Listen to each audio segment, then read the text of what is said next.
to the third session of the Canada-India Education Forum, hosted by Impact Media and Events Corporation. Before we begin, let me give you a quick introduction about the work we do, Impact Media and Events Corporation.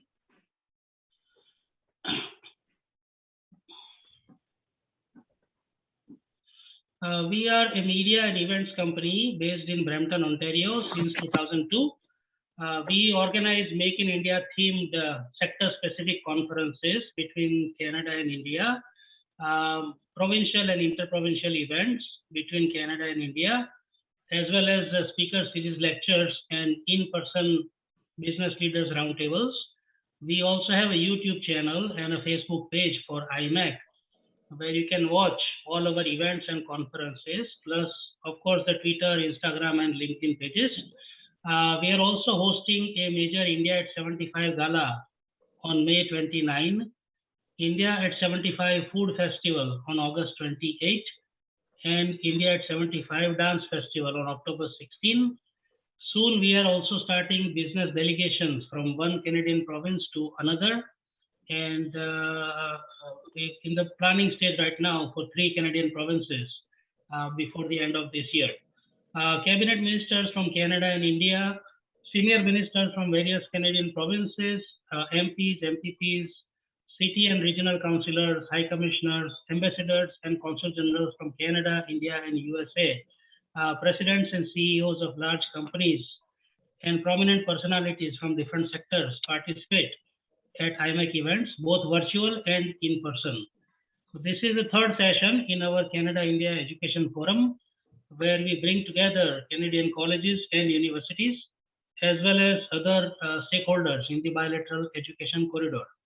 For more information or to join us as an annual partner, you can email me or just visit the website, imec.biz. So education is a very important sector in the bilateral corridor, with thousands of Indian students coming to Canada to study every year, generating hundreds of millions of dollars in for Canadian colleges and universities and in the Canadian economy overall. Many of these students also stay back after their studies, becoming permanent residents and Canadian citizens. Coming to a new country alone for the first time in your life at a fairly young age can be a very challenging experience for most people. And the last 2 years have been very tough, especially for international students, because even after paying very high tuition fees, which are normally 3-4 times the fees that the domestic students pay, they have still been only able to take classes virtually, and in most cases did not get any break on their tuition fees as well. The sense of loneliness also, as many students live in basements, shared accommodations, with lack of proper facilities to study remotely, when you have 5, 6, 10 other students sharing their accommodation with not much privacy or a quiet time available. Lack of jobs and income due to lockdowns, etc., also resulted in severe mental breakdowns, depression, and in some cases, student suicides as well. That is why it is very important to discuss the issues and challenges international students face and what kind of support system is available at Canadian colleges and universities for them.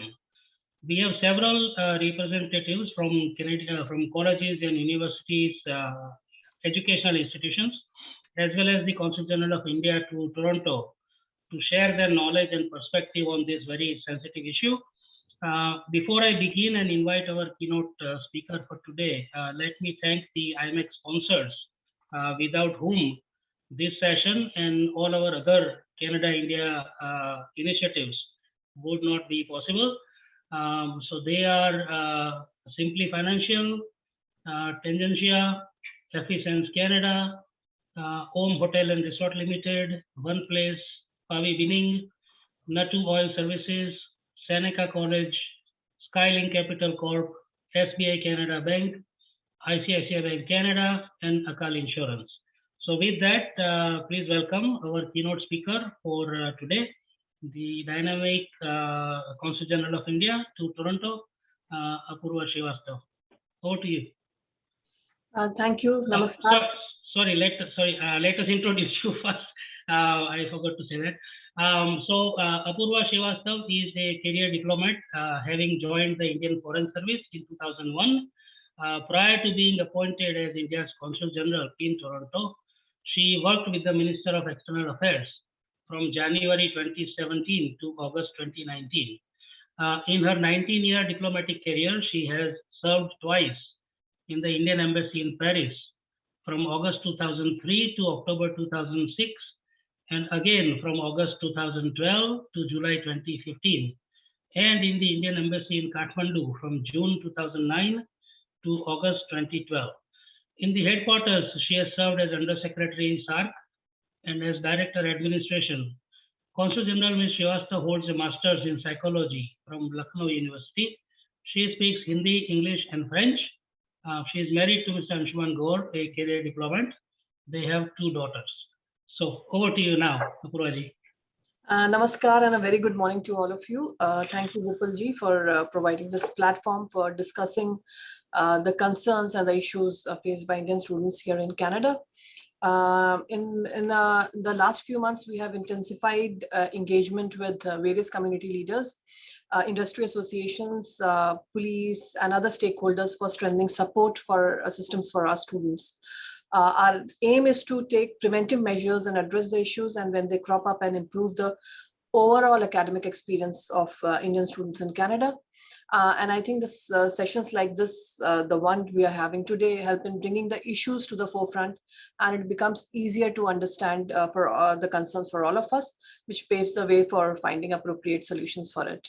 As you are aware, India and Canada are natural partners, they are strategic partners, and cooperation in higher education is a very important element for this partnership.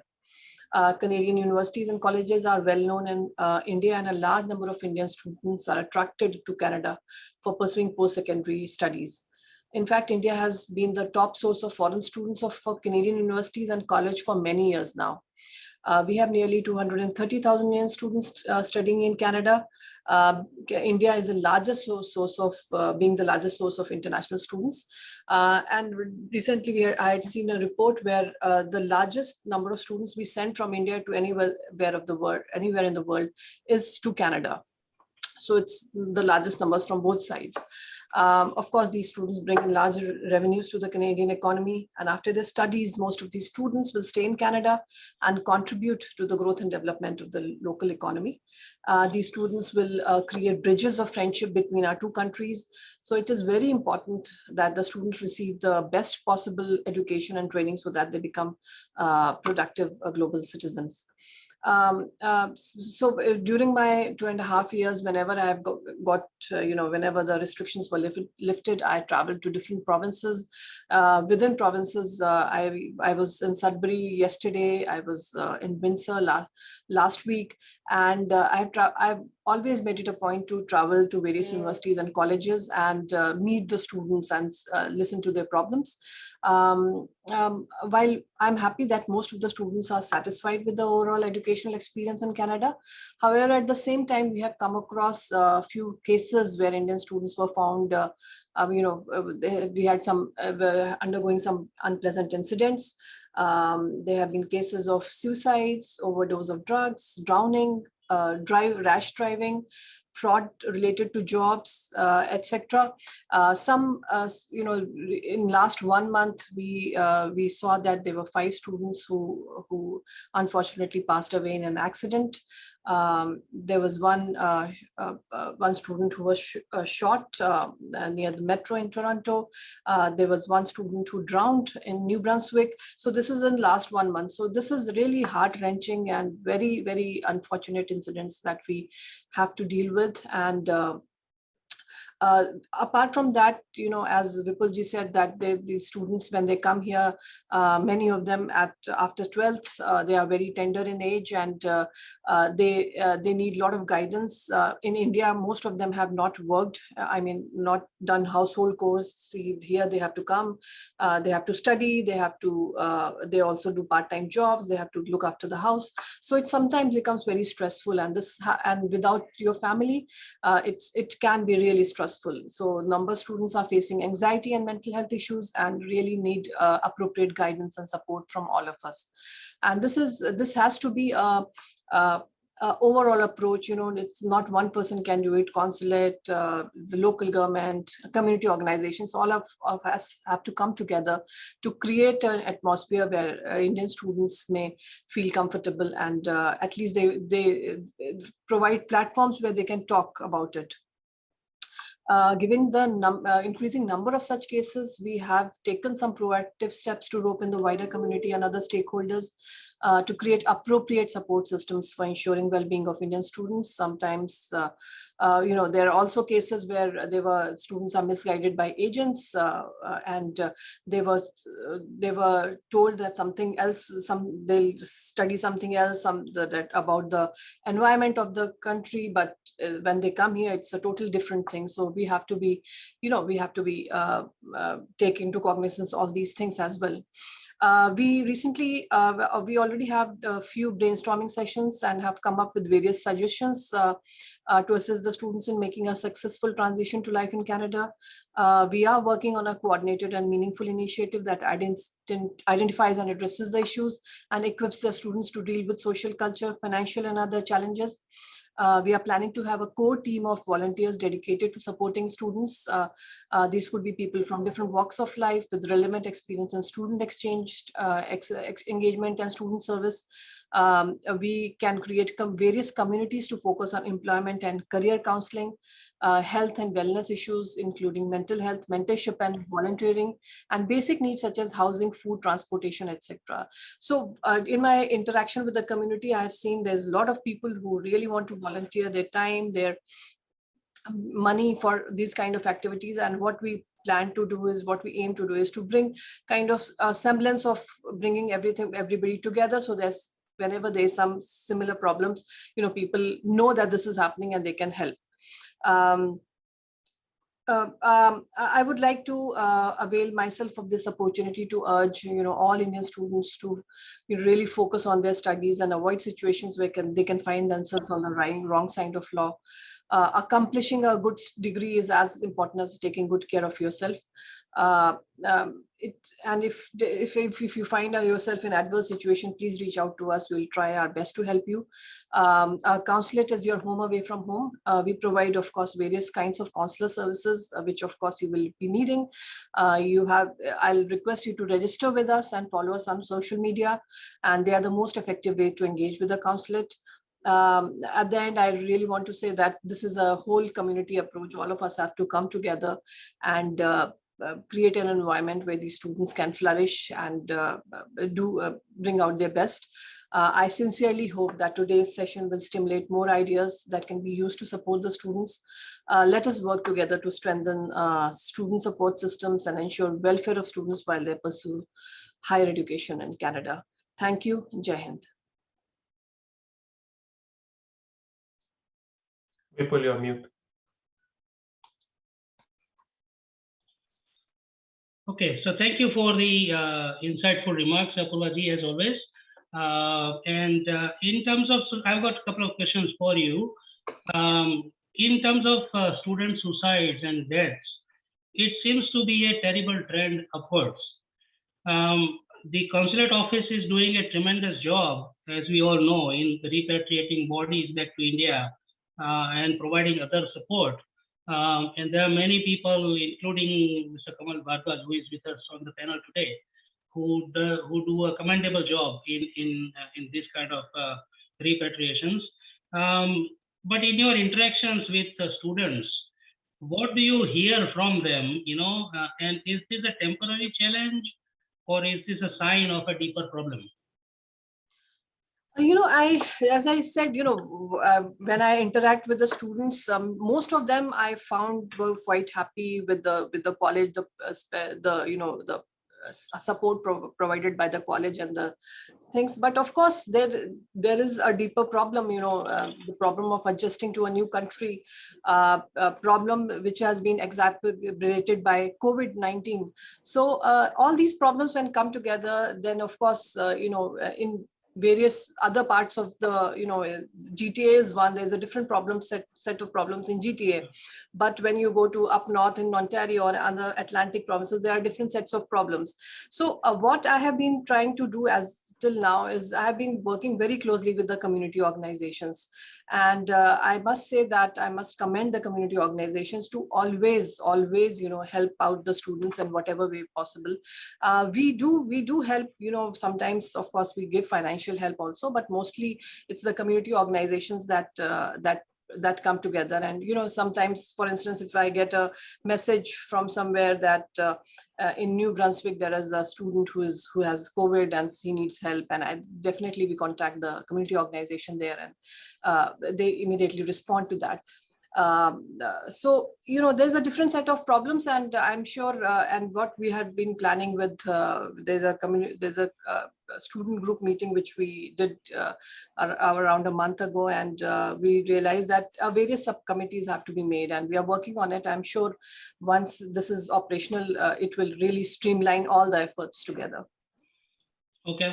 So a couple of days back, actually, I saw news. I don't know at what stage it is right now, but I saw news that India is now in the process of, or seriously considering, recognizing degrees offered by foreign educational institutions in India. So when that takes effect, how will it affect students going abroad? Will they still be going out as much, or does it make any fundamental difference in the education scene? What you read was, the foreign courses could be taught in India, and those will be, it can be a complementary kind of thing. That's still happening in some cases, but of course, if colleges would be able to open their branches in India, but they have to come here. So, I mean, people will go out for education. I mean, and everybody will have to go out, but let the laws be implemented first, and then we can work out how it will pan out. Yeah, so I mean, lastly, very briefly, in light of the new education policy announced last year, what are some of the major changes that you see in the education scenario in India, and how does it affect cooperation internationally? One of the international impact of national education policies is now top 100 universities can open their branches in India. So that is one impact that, if, for instance, if University of Toronto opens some branch in India, of course, that will going to impact more. It will have more impact on the cooperation between the two countries and in exchange of students and things. Other than that, new economic policies has a lot of changes, more flexibility provided, which was not provided earlier in our education system in choosing the subjects. There was local language and many other things have been things. But the international impact is basically, the top 100 universities will be able to open their branches in India if possible, and we request you to persuade many universities to consider doing that. Sure, absolutely. So thank you for that, Apoorva ji. Please stay back with us as long as you can to hear from the other speakers. Yes. Can I take a quick screenshot here? Sure. Yes. Okay. So if everyone could all look into your cameras, smile. I'll take a screenshot at the count of 3. Counting up, 1, 2, 3, smile.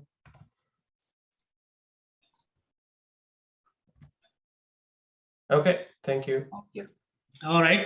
Okay, so let us move to our next speaker, Dr. Usha George. If you can see her introduction. Dr. Usha George is a professor in the School of Social Work at Ryerson University and the current academic director of the Ryerson Center for Immigration and Settlement. She is the former interim vice president of research and innovation and dean of the Faculty of Community Services. She came to Ryerson in 2006 from the Faculty of Social Work, University of Toronto, where she had been professor and associate dean from 1994 to 2006. Dr. George's main areas of teaching, research, and professional activity are social work with diverse communities, newcomer settlement, and integration. Dr. Usha George immigrated to Canada in 1990 and worked as the executive director of the then South Asian Family Support Services in Scarborough and as the senior program director of Social Planning Council, Toronto. She has won several recognitions for her contributions in the field of education, including 2015 Errol Estwick Award for Outstanding Academic Leadership from Ryerson University. So over to you, Usha ji. You're on mute.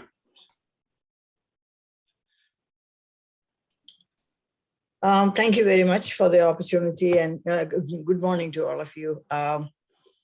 So I'm probably going to say something that everybody seems to know, but in any case, I have a very short a PowerPoint presentation that kind of gives us an idea of the entire issues here. So let me see whether I can share my screen. Oh my God, I don't even know what to do this. Okay.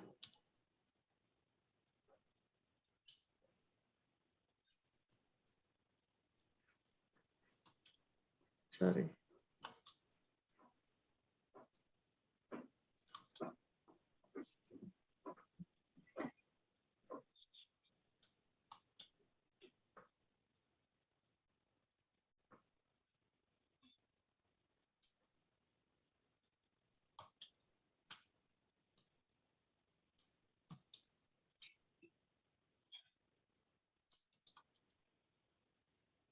Can you see this? Not yet. Have to share the screen.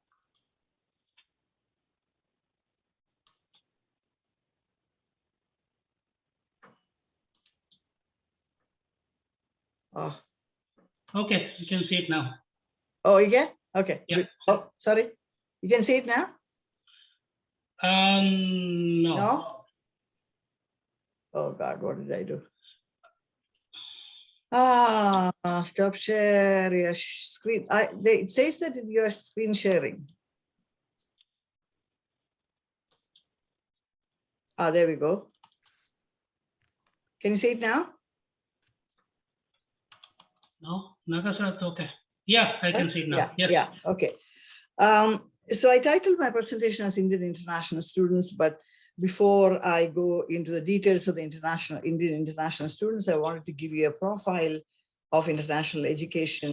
Here are some significant facts. One is that Canada, from being an emerging leader in international education, has now come up to be what is called a significant player in the international education scene.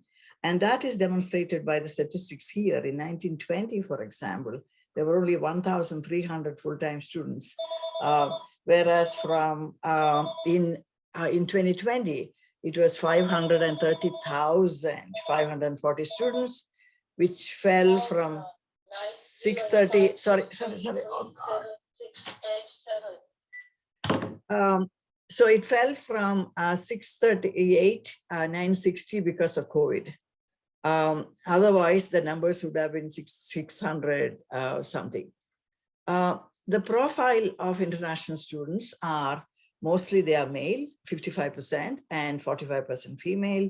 The age range is about 18 to 25, and 34% of the international students are from India. And of course, the next largest is 22% from China. Some time ago, it was like Chinese students who dominated the international education scene, but right now it's Indian students. So what, 4 or 5 in fact, 4 out of 10 students are from India. Out of which, if you look at some of the other significant facts, 46% of these students are coming to Ontario, and 22% are coming to British Columbia. And then the rest are distributed among other provinces in Canada. On the whole, they have spent about, international students have spent about $21.6 billion in Canada every year in tuition and other expenses. And they have generated over 445 million in government revenue and created over 81,000 jobs. Now, these figures vary. A little while ago, I read another report which says they filled in 170,000 jobs. So the figures are not exactly right, but the fact is that Canada has become a significant player in international education and derives a great deal of benefit from that. And therefore, what has happened is that the Canadian government is actually proactively promoting international education. In the past, it was a very passive sort of policy maker in international education. But right now, the Immigration, Refugees and Citizenship Canada has got international education officers. They also have an advisory panel on international education because they find that this is a huge source of not only of income, but also of immigrants. For example, in 2021, the target for immigrants for Canada was 431,000, out of which only a small percentage actually came from outside. Majority of the people who became permanent resident holders were actually in Canada, out of which there's a significant number were from international students who finished their education, got jobs, and were able to apply for PR. PR is a permanent residence permit. Now, here is the sort of the sad side of it. The international student fees are almost 3 times that are paid by domestic students. We all know that. And for example, fee for a 2-year diploma is more than $32,000. And this is in an undergraduate, undergraduate education. It's not even undergraduate education, it's a diploma in something which is a 2-year diploma program. And there are hundreds and hundreds of them. A few years ago, I was a convocation speaker at one of the colleges, and they were broadcasting the convocation to many countries in the world because the students who were graduating were from many, many different countries, the parents of whom wanted to see the ceremony. So you can see how international education has expanded, and colleges have literally beaten universities to in that game simply because of the 2-year diploma award and then what we can get. Again, the other issue that we need to look at is that what does that mean for international students? Especially when they come to Canada, they are all interested to come to Canada. The latest is that Canada is #1 in terms of preference for international education, especially for students from India. But every student ends up having a debt of about $70,000 to $100,000 for repayment. Whether it's usually the parents who support the international students, and therefore, it is that big amount of loan that they have to repay. Now, when you come to international students from India, there are a number of issues that they face, which is not unique to Indian students, but they're worth pursuing for our understanding. Most of the Indian international students are attending public and private colleges for diplomas. The number of international students in the university system are relatively few when compared to those in the college system. For example, the University of Toronto has the highest number of international students attending from all parts of the world. Indian students are on top, especially for technology, computer science, and then physical and natural sciences. Social science is very few, I would say. But other universities just catching up, but colleges have actually beat everybody in that game. There have been a number of studies on Indian international students, out of which one that I'd like to mention is a study by Sutama Ghosh from Ryerson University. She's part of a bigger project. She actually interviewed a number of Indian international students and asked them about the issues they face. And she identified 3 main areas of concern. One is migration itself. That is, basically, most of the migration happens, the information for that comes from consultants who operate in India. And these consultants can vary, or the information that consultants provide can vary from really straightforward, honest opinions to really sort of misleading information. And people fall somewhere in between, depending on which consultant they go to. In fact, they don't even know that they can apply straight away to these colleges and get the admission. I don't know why they go through consultants, but consultants play a huge role there in providing the information, providing the processing, and all of that kind of stuff. So migration, and then the visa process. Of course, Canadian embassies, High Commission takes a lot of time processing this. So you have to kind of apply ahead of time and do all of that, and then wait for the results. So it's nerve-wracking. So I can understand how they kind of go to the consultants for advice and help with the processing, but they're also paying the consultants a big amount of money in order to kind of get that done. The biggest area of concern is the settlement. I want to kind of explain that a little more. Settlement is sort of the time when they come to the country, they enter the country, and how do they settle down to their studies, to the new society, to the new surroundings, to everything that is around them. So the settlement issue itself is huge in the sense that one, academic, that the one that I am very familiar with is the academic part. At Ryerson University, we have international students, but not a lot of them are from India, but they are increasing in numbers. And many of them are for coming for postgraduate education. So they are a little more savvy than the average sort of 18 to 25-year-olds who come. The academic issue is a huge challenge for many of them, simply because the Indian education system and the Canadian education system are extremely different from each other.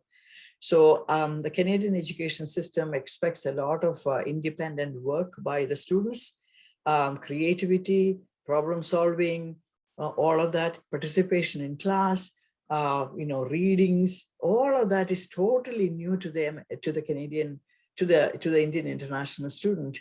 Having come from India gone to the US as an international student very, very long time ago, I can relate to that in a way. So the academic challenges are many. And one of the things that I've heard from students is that they don't even know what they are allowed to do and not allowed to do. In other words, a concrete example is plagiarism. In India, if you copy 5 sentences from a book and put it in your paper or in your essay, in your thesis or in your dissertation, nobody's going to ask you anything because they don't even kind of have that concept. I don't know whether they have it now. But here, every sentence that you take out from someone has to be cited, has to be sourced. And a lot of international students have no clue. So student papers can be sort of scanned for the amount of plagiarized material that is present in the essay. And there are software programs that can do that. Turnitin is a favorite popular program. So, kind of apply that to the essay, and they can easily detect how much of plagiarism has happened. Many international students, especially the ones who come from India, have that huge issue around not knowing that plagiarism is a kind of a major, fault line for international students. Plus the academic life itself, the demands of the program itself, the friends they make, the reception they get in their classroom, their inability actually to open up and discuss the issues in the classroom, because many programs have got, or many courses that have got class participation marks. And if you don't say anything at all in the class, then you don't get any points for that. So all of that kind of academic stuff is extremely sort of challenging for many international students, Indian international students, I would say, especially at the college level and at the undergraduate level. Now, another big issue, again, we all know this, is the economic pressure. As I said, most parents actually take loans or sell their property or do have major or enter into major financial, financially significant arrangements in order to raise the money to send their students home. So the pressure to kind of send the money home is very much on international students' sort of mind.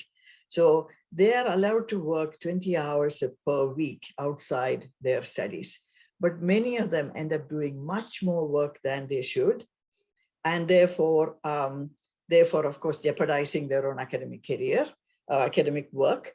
And I also see that they sometimes work under the table, and so they're paid much less than the average sort of wages. And the exploitation that they suffer in terms of overtime and all of that is extremely well known to everyone. So the economic pressure is a huge one. In fact, it has been also found that many of them are food insecure. In other words, they don't have enough money to buy food. And many of them talk about the fact that sometimes they skip meals, sometimes they depend on others, sometimes they kind of literally go, sort of food insecurity is what we call that.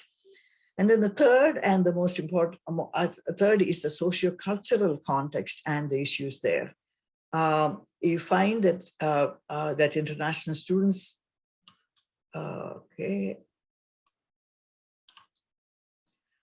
international students have got lots of issues around the socio-cultural environment they're coming to, their modes of behavior, the ways of dressing, their conversation, and then, basic things that Canadians take for granted.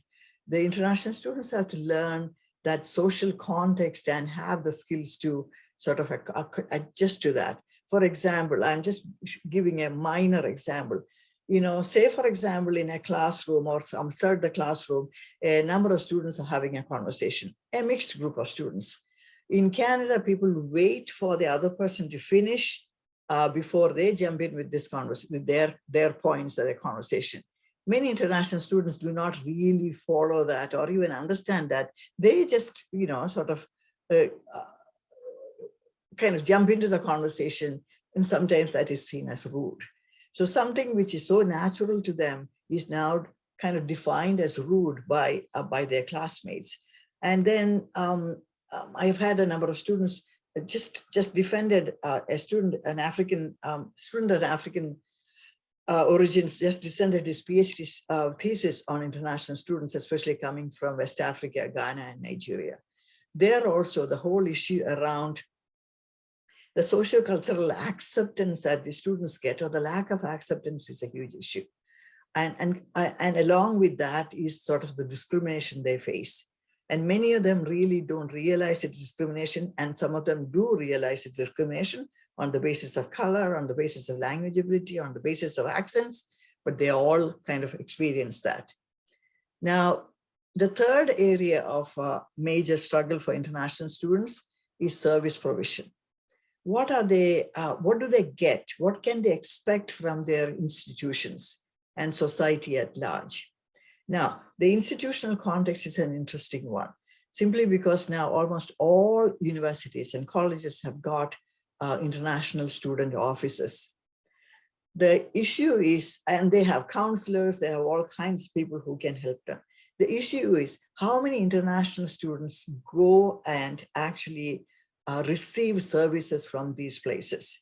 And do they do enough of an outreach to the international student community, particularly on the basis of their nationalities and so on, to offer culturally and and sensitive kind of services or even advice to these students. So that is a major concern. So having services itself is not enough, but outreach and actually reaching out to people who are in difficulty is the most important thing. And we all know that, going to counseling is not necessarily on the minds of international students as they face difficulties. It is almost impossible for them to go to someone and say, I'm going through this difficulty. Okay, so I'll quickly finish that. And then I had actually put in so then there is this big gap between the students' expectations and the reality of what is happening, resulting in a number of acculturative stress symptoms and failure to achieve their objectives. Actually, I put in international student experience. That was a news item that came about Mr. Bhardwaj and his services. And so I'm going to skip that. So the issue here is, okay, so what can we do? Is the most important thing we need to consider. One is to basically to provide social support networks. Whichever form that takes have to be figured out, whether it is in the church groups or the temple groups or the gurudwaras or whatever, or whether it is sort of the non-denomination, non-religious kind of setups, whether you have the cultural organizations, or whether it is sort of, so a mentorship system that can kind of, bring people together. Whatever ways is possible, the outreach to international Indian students have to happen to provide social support. This is not to pretend that we know everything and that we can advise you, we can solve your problems. No, it is actually to provide sort of support and connections. Through connections, they can actually reach out to different services. Tangible assistance. Do you need a ride to such and such a place? Do you need, somebody to take you to a hospital if you have an issue? Now, and information and guidance. Many of us have sort of the tendency to say, oh, I came here with $8 and therefore you can make it as well. No, that's not the reality right now. So we need to be sort of, instead of saying, oh, I know everything, our role has to be to refer these people these students to people who know the issues, who work in this area, and to kind of provide that kind of connections and social networks. Role modeling helps. And there was always this positive feedback that we can provide, saying that, okay, this is a difficult environment, this is a challenging environment, but you'll definitely make it. After all, go through 2 years and then all of that. About more than 50 to 55% of the international students actually stay back in Canada, the Indian international students. And we really don't know the latest figures in the last 2 years. So they are all kind of intending to be permanent residents. So to help them to make a success of their stay here, their education here, the community has a big role to play in terms of providing social support networks. I'm not talking about counseling. I'm not talking about sort of I know it all kind of attitude, but surrounding them with all kinds of support services so that they can become successes. I'll stop here. Thank you for the wonderful presentation, Usha ji. It's just that we were just a little bit over time, but I would still like to ask you two quick questions. Right. If you can provide some brief answers before we move to our next speaker, Sandeep, Rane. So the first question is something that you touched base upon in your presentation, the cultural integration. That students coming from India may not know about the customs and how people conduct their lives in a Canadian perspective.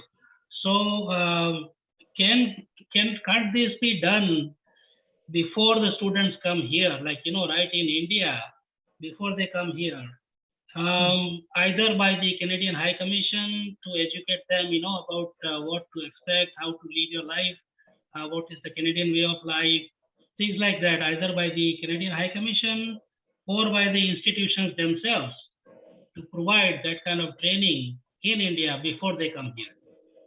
Oh, definitely. Actually, for immigrants who are coming to Canada, there is a pre-arrival orientation program, which is provided by the Canadian High Commission. We can think of something similar because the general guidelines that are given to a potential permanent resident is not the one that is to be given to a students. So we can think in terms of a package, an orientation package for international students provided by the High Commission or by the Indian High Commission. But I think the Canadian High Commission would be the right place to start. Yeah, and that's what I meant, the Canadian High Commission. Right. Yeah, sure. Okay, and the second question is, when an educational institution in Canada goes under, like the one we recently saw in Quebec, creating a lot of problems for a lot of Indian students. They were almost about to finish their courses. Now their degrees are in limbo. Their money is now stuck. They don't know where to go. Now they have to go to another college or university. Do they have to pay all over again, which most students won't be able to afford? So, what kind of a recourse international students have in cases like that? And when such an instance happens, are the other colleges and universities open to accepting them, to allow them to finish their degrees? Where do I start? Okay, first of all, the pre-arrival preparation is the most important one. You can only be proactive, because when you choose colleges, when you choose universities, you have to literally look at their reputation. Mostly, the government supported institutions like are quite safe, but it is the private colleges that one has to really check out and see, because demand for education has become so big that private colleges have become a big business in itself. I know in Australia, for example, there's a provider who has got all kinds of services, but totally private. So the international students, I don't know, we have to do a lot of outreach to say that you have to check out before you even start applying, what kind of institution are you applying to? What is what are their credentials, the institutional credentials? Where do they stand in terms of the rankings of their offerings, so to speak? So that is one big thing that has to happen. Now, the question around when when a private college goes under, can they be transferred? Yes and no. They can actually reapply to these institutions, other institutions, and continue their studies, but all of that involves money. The private institutions probably cannot reimburse the expenses that they have incurred during this process. So then that means there is much more money to be spent in order to kind of complete their education. That's the most difficult and heart-wrenching experience that any international student and their families can have. Okay, thank you. So it's an important issue that we will continue to seek answers for. Okay, so thank you for that, for the presentation, for the answers, Usha ji. And we will look forward to working with you further on this education sector. So let us move to our next speaker, Mr. Sandeep Rane. Sandeep Rane has over 14 years of experience and achievements in Canadian post-secondary enrollment management goals, including 8 years of leadership experience in international recruitment at Sheridan. The consultative career advisement-based recruitment approach has been an integral part of international recruitment success at Sheridan.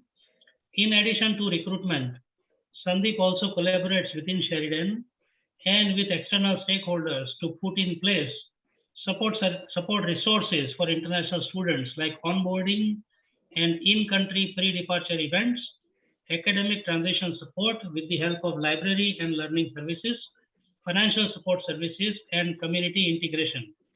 With a career spanning 2 decades, both in public and private sectors within Canada and India, Sandeep has built his expertise in consultative sales, relationship management, business development, and partnerships. So over to you, Sandeep. Thank you, Vipulji. Namaskar, everyone. Sorry, I'm having a little bit of technical issue here, so my laptop camera is not working. I don't have any formal presentation as such. What I wanted to do was more of a descriptive, interactive session. I see Naga from Seneca here with us today, so he can definitely join in. A couple of things and mostly broadly when I'll speak, I'll keep Sheridan context at large, but we'll try to expand on international Canada-wide experiences of students as well. So when we talk about international students and support services, what we need to work on is expectations. And the expectation starts from the get-go when the student sends the inquiry or expresses the interest in your program at institutional level. Identifying whether you are a right fit for that student or whether the student is right fit for you. Identifying what their career aspiration is, what is their motivation to come to Canada, what is the support system within India and within Canada that the student has. These things need to be explored, and the support system will start here. Most like all Canadian institutions and global institutions have identified this issue and have started putting up in-country representatives who are directly placed by the universities and colleges in India. So that is happening. So that's one thing that is going on. Seneca has an international team in India. Ryerson has, or rather was looking for an international representative to be placed in India. All other major universities and colleges have the in-country representatives in India. Sheridan has 2 in-country representatives in India, one who caters to the northern and eastern part of India and one who looks after the southern part of India.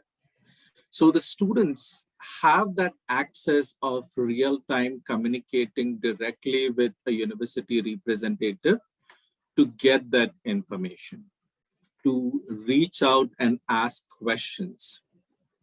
So that facility is there. And as we progress towards from the application stage to the fee payment stage, there are pinpoints or milestones at each level where the students are kind of provided the support, the information, the lookout that they require. Usha ji brought up a very good point over here about pre-departures. Are we really preparing students for transition or their studies in Canada, whether it's academic, whether it's social, whether it's mental health issues related? So Sheridan has been doing pre-departure events since probably 2012, when our numbers were probably around 500 international students per intake. Today, we have close to 2,000 international students per intake coming on. So before COVID, and we are actually planning our pre-departure for the fall intake right now. That's going to happen probably in July. We do our events in country in cities like Delhi, Jalandhar, Ludhiana, Chandigarh, Ahmedabad, Baroda, Mumbai, Kochi, Trivandrum, Chennai, and Hyderabad. And close to 800, 900 students attend these events in person, along with their parents. So it's not just the student transition that we work on our pre-departures, but also extending that support to the parents. Because at the end of the day, every parent, whether they are in India, whether they are in China, Australia, or even Canadian parent, they need to know that their kid is going to be taken care of when they're going far away to study. So that's a crucial component. What I feel is, compared to universities, colleges have been ahead of the curve in these kind of activities, because India has largely been, till last few years, dominated by the colleges with the 2-year programs, with the 2 years and the 3-year diploma programs. What the mentality in the past years for students to choose the diploma programs was return on investment. Rather than investing in a 4-year university and spending close to 120,000, considering the tuition and the living expense, for a student who's looking at an ROI and a parent who's looking at an ROI, it makes economical sense to come for a 2-year diploma program, get 2 to 3 years of work experience, become a permanent resident, become a domestic student, and then come back as a diploma degree pathway and complete their degree. And as a domestic student, so the investment on getting a degree is far less. So that's a different context that we can talk about. At Sheridan, we actually have set up an entire journey map right from the student applying to Sheridan till they register. That is the first slab or the first stage of building up student experience.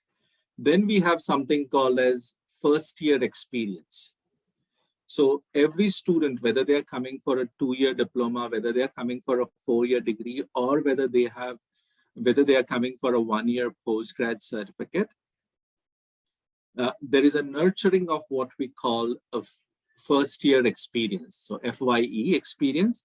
And there are series of sessions, communications, interactions inbuilt throughout the year to help them with the transition. So whether it's an academic, so Usha ji again brought a fantastic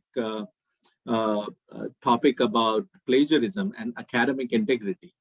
So imagine a student who for last 14 years, 16 years, 12 years has been used to a certain academic delivery mode, expecting them to change it overnight. It's a tough call. So whether it's plagiarism, whether it's referencing, whether when you are doing presentations, right? So those kind of training pieces, we actually have a setup, a learning module called as an academic integrity, where the students right from the stage of registration till the first month of their classes or the first term have to go through that process of understanding what does referencing actually means, what does academic integrity means, what does plagiarism actually means. We have students who are probably doing group study, group projects for the first time, and they are expected each one to individually submit their assignment, though it has been worked as a group, and to understand that concept for them can be daunting at times. So doing that. Then apart from that, we also have financial resources, on-campus jobs, scholarships, funding availability, payment plans for the students to address the financial resource availability for the students.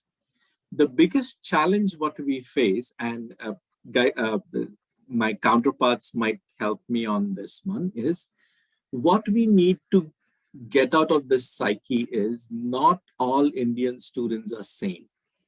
Not all Indian students have the same requirements, right? A student coming from Punjab or Gujarat has a different set of support system. And again, this is in Sheridan context because we are in Brampton and Mississauga, which has a very strong South Indian, Punjabi population. So for these students, the network, the support system within the community, the contacts and connections are already there. Our biggest challenge comes is to identify students who are coming from Odisha, so students who are coming from Assam, the students who are coming from Pondicherry, students who are coming from Daman and Diu. How do we get them into that community integration mode? So we actually have a student-led initiative, which is Indian Student Association, ISA. This is a fully Indian student-run body They have their own election system. They have their own mechanism system. Their role is to integrate all the new coming students into a Canadian setup. So whether it's taking them for a 2 days trip to Montreal, or taking them for a Winterfest in Quebec City or Ottawa trip, all those pieces, as simple as taking them for what we call, oh my God, I'm forgetting the ice hockey game, a hockey game, because that's something which is a big thing. We also have, it's not formal, but cricket leagues. So there is, cricket is a very integral part for Indian students. So we have cricket teams of different faculties that are on campus. Or at our Brampton campus, you'll see during summer students having their own matches on our grounds. So those pieces are there. What needs to be done is working with students to make them realize that the services are there for students. All they need to do is ask. And this is what we cover in each our sessions, whether it's a pre-departure, whether it's an orientation, whether it's international festival. To tell the student that if you don't ask, the answer is no. To give you an example, so during pandemic season, I'm sorry, season is a wrong word. During pandemic, we had a high number of students who were in Canada, who were registered in programs, doing their programs online. And Sheridan had put out bursaries for students who were finding it challenging to have their, off-campus jobs and to pay for them. So institutionally, Sheridan had set out some money for students, for these students to apply for those fundings. It became so daunting that the team had to reach out every student by call and asking them to apply for these kind of funding, because students are not in habit of checking out the emails that are coming to them. Until and unless someone is providing them with information, it's becoming a lot more daunting. And again, I'm generalizing this. It's not happening with every student. With all the challenges that our international students face, what I'm proud to say is Indian students are graduating with higher grades. They are becoming valedictorians of their classes. Indian students at Sheridan are getting nominated for the Co-op Students of the Year. They are getting selected as Co-op Student of the Year in Ontario. So there are a couple of pieces here, and to reaffirm, resources throughout institutional level are provided. Some institutions, some colleges and universities may be ahead of the path. Some may be just ramping up because they are now seeing the influx of Indian students. But overall, the pieces are there. Probably more integration and communication is required. I'll close with that. If you guys have any questions, any comment, I'll be happy to take that. Sure, absolutely. Most of my life, I have been a media person, a journalist. So even if you wake me up at 2:30 at night, I will still have a few questions. Absolutely. Perfect. All right. So 2 quick questions for you. Yes. First is now that this term is almost now over, and we are now looking at the fall semester. Yes. So are we still looking at the hybrid learning, or completely remote learning, or now completely back in class? So that's our biggest challenge that we have to face right now, because IRCC has allowed online remote learning only till 31st of August. For us, the biggest challenge is how the visa approval processing will happen. That would dictate the learning delivery mode. Our goal is for fall on campus, because we understand the challenges the international students face, the time zone differences, the internet availability, the support challenges in terms of academic support and learning support. So we get that. Right now, unfortunately, when we look at the fall intake, delivery mode will be dictated by what the situation in Ontario would be. I mean, I'm talking about Ontario colleges, what the provincial guidelines would be around reopening colleges and campus accessibility. It will depend largely on how the Canadian High Commission will process the study permits. So based on that, though we are keeping our fingers crossed, though we are hoping that our students will have opportunity to be on campus and have the first-hand experience, probably by August, we would be able to declare the mode of delivery for fall intake. Okay. The second question is, in light of the cost of living going up considerably, for all of us, are the colleges and universities, I mean, I'm not sure if you are the right person to address this, or is this going beyond the purview of the colleges and universities? Is this for the government to take a call? But I'm just going to put it out here anyway. Yes. Are the colleges and universities open to allowing international students to work more hours, more than 20 hours, so that they can pay their bills instead of working under the table, working for $10 in cash, things like that? Absolutely, absolutely. So there are two pieces here, Vipulji, that we need to address. One is definitely we do understand the cost of living that is going high. We do understand the financial challenges that our international students face. And this is one of the reasons, and again, I'll speak about in Sheridan context, and I'm sure other institutions are also doing the same thing. Sheridan has actually put in place a scholarship for all international students across the board, whether they're coming for a diploma program, whether they're coming for a degree program, whether they're coming for a postgrad program, they all get $1,000 scholarship. We also have instituted special scholarship for Indian students coming for specific programs. So for those programs, the scholarship fund has gone to $2,000. We have also expanded the on-campus work opportunities, the work for learn opportunities for international students. So the 20-hour work week that you're talking about is off campus. Yeah. If a student is working on campus, then they have extended number of hours. So that's there. Second thing is the 20-hour work week is only when the student is studying.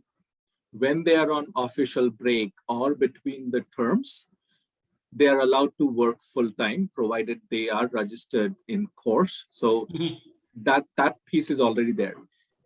Extending more hours to work would be challenging for a student because at the end of the day, we have to look at their study life balance as well, right? Because on an average, an international student is studying full-time. So they are already studying for 42 hours a week.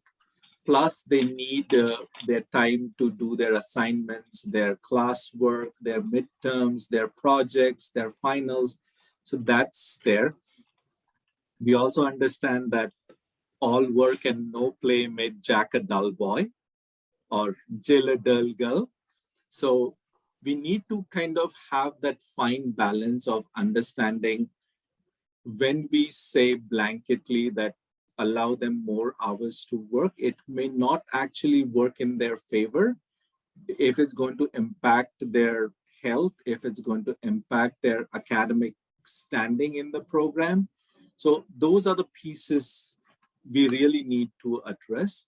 Financially, yes, it's taken care of. We also have programs in places for students who are financially deprived. So there are financially bursaries available that the students can apply for. There are payment plans that the students can apply for. So institutionally, there are many pieces in place But as I said, if you don't ask, the answer is no, right? Sure. So Yeah, the fair student enough. needs to come forward. Absolutely, fair enough. So thank you for that, and I'm so happy to now be connected with you. Our next speaker, according to the agenda, was Jatinder, who through his company One Place does a fantastic job in bringing Indian students to Canada and also finding suitable jobs for them. However, our next speaker after him, Anupma, has another event to go to. So there's some slight adjustment here in the speaker sequence, and I'll bring in Anupma first. Later on, I would love to bring all the speakers together, maybe reach out to you and connect them to each other so we can work on, making life easier for students from India. So let me introduce our next speaker, Anupma Sharma Cvejic. She has spent over 20 years in the not-for-profit sector, the labor movement and empowerment coaching. Anu, as she is more commonly known, is currently the director of Sunoh and a former president of Punjabi Community Health Services. She has been instrumental in assisting international students over the past few years in different capacities. Sunoh is the brainchild of Anu, as she is very passionate about bringing a change in the lives of international students. For more information, you can visit their website, sunohcharity.com. So over to you, Anupma. Thank you so much, Vipulji, and thank you, everyone. This is great that you're doing this discussion. I think it's much needed. Kamal Bhardwaj is actually on this call too. So just in case I have to jump off, he'll be more than glad to answer some questions. We are sort of a different context than the rest of the panelists because we're not an educational institution, but we are an organization that is providing services to the students that are connecting with us through various forms. We have been doing a webinar series since 2020 in India. So we wanted to actually have conversations with students prior to them even thinking about coming to Canada. Interesting enough, we decided what's the gap? What's happening with the students? Where's the information breakdown happening with them once they get here? So we thought, okay, let's sort of reinvent the wheel and have conversations with them, provide them with the resources, the context, even before they've applied, before they've done their IELTS. So we have been doing webinar series throughout India, and we have 3 series that we've invited parents to be a part of. It's been very, very well received. And we've had a lot of students connect with us via LinkedIn, emails, even calls about having some supports before they get here. One question that I always ask the students that we've connected with was someone there to pick you up from the airport when you got here? A lot of the times the students have said no. So the first sort of impression that they have of Canada is a sense of loneliness and abandonment. So we didn't want that to happen. We wanted to switch the narrative. We've had conversations with students that have said, we were told that this is what was going to happen, but the opposite happened, etc. So we wanted to let them know that we will do our best to provide them with whatever resources that we can, but we personally vetted people. We don't want students to get the wrong impression, to think that everyone is sort of there to take advantage of them, to manipulate them, etc. We want to make sure that we're aligning ourselves with folks whose heart's in the right place. Oh, sorry. It's my Bluetooth. Can you hear me? Yep. Yes. Okay. So, I do appreciate hearing some of the panelists speak. Like Sandeep ji from Sheridan, we've also documented the student's journey. And, I feel like we're all doing a lot of the same work, but we don't get opportunities like this to connect with one another. I do give credit when credit's due. When people get to know me, they'll know that I do this quite frequently. I had the pleasure of connecting with Tamara at the beginning of the year when the Consul General of India had put together a similar sort of discussion. Since then, Tamara is, and Cestar College is the first college to get to get and understand the work that Sunoh is doing. And they've given us the platform to hold a networking session for the students that go to that college. So I do want to say that, you know, we've been trying to connect with the community as a whole since 2019. And a hats off to Tamara and Cestar College for realizing that the work that we're doing and to realize the impact that for the students. Since this connection, since I've had a chance to connect with the students there, we've been giving them mental health counseling, we've been supporting them, just even having a familiar space or a friendly person to talk to or a text on the other end makes such a difference. And, you know, we as Sunoh came together because we started to realize that some of the students were falling through the cracks. And unfortunately, the reason why we came together was because of the mental health issues that were happening within the students, the addictions. And Kamal is the owner of Lotus Funeral Home, so he's had the unfortunate role of having to do the funerals for these students. So we wanted to make sure that this doesn't get to the point where we are having this conversation more and more about these suicides happening, so we want to prevent it. Vipulji and Tejas, you know, this sort of conversation connects us with folks, and it's in a way that we don't get a chance to, and especially with the virtual world. So I wanted to say thank you for giving us the platform. But also I think it's really important that, you know, we're having this conversation here in the GTA, but conversations are coming up about the folks outside in different provinces, right? So I think, you know, with IMEC and the folks that are on this call, it would be great to talk about how we're implementing models and doing things here and supporting other colleges, other universities, potentially other organizations that are dealing and facing the same sort of issues, the same sort of barriers that students are facing, and how we can support one another. It's great to continue these conversations, and I think the more we work together collectively, the more I think it'll give such a positive light to our students prior to them coming here. You know, we've had a lot of students, like we're talking about, Sandeep was talking about plagiarism. So, you know, that's part of one of our webinar series. So students are like, what's plagiarism? So before they get here, we're already having that conversation. Additionally, what Sunoh's model is, so a lot of the students that we have are peer mentors. We have about 25 students that we've trained as peer mentors, that there were international students themselves. And I think that's important because, you know, I'm Canadian born.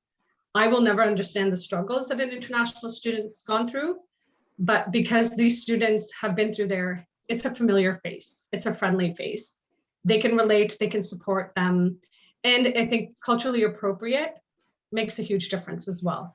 So, you know, our peer mentors are very active, social media. A lot of the times when someone calls where they have some counseling or they have some things that they want to talk about, I refer them to our peer mentors. And collectively, Kamal, myself, and Erwin, who's a third co-director for Sunoh, 2 to 5 years, we don't want to be the face of this organization. We want the students to be running this organization. And I think for the future cohorts, the future years, and the graduates of the different colleges and universities, these students will at least have a broader sort of camaraderie and connection with the community.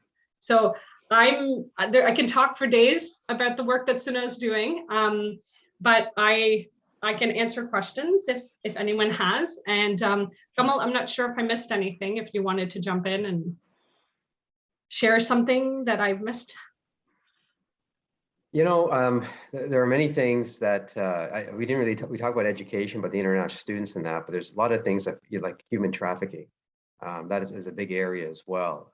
Anu knows, and I know that you see sometimes in a week, 5 girls will come in pregnant, and it's a terrible situation that's going on. So this is just the tip of the iceberg when it comes to some of the topics, but there are many even more terrible things that are at play. Money laundering, another one. Just to name a couple right there. Sure. Yeah. So I will ask one question each, one to Anupma and one to Kamalji, because Anupma has to leave by 11:30. So Anupma, you work extensively on issues like abuse, exploitation, etc. as Kamalji just mentioned. Do you see the situation getting better now because of more awareness on it, or the situation becoming worse because of the pandemic and the financial challenges that the students face? Vipulji, wonderful question. And I was trying not to talk too much about some high risk topics.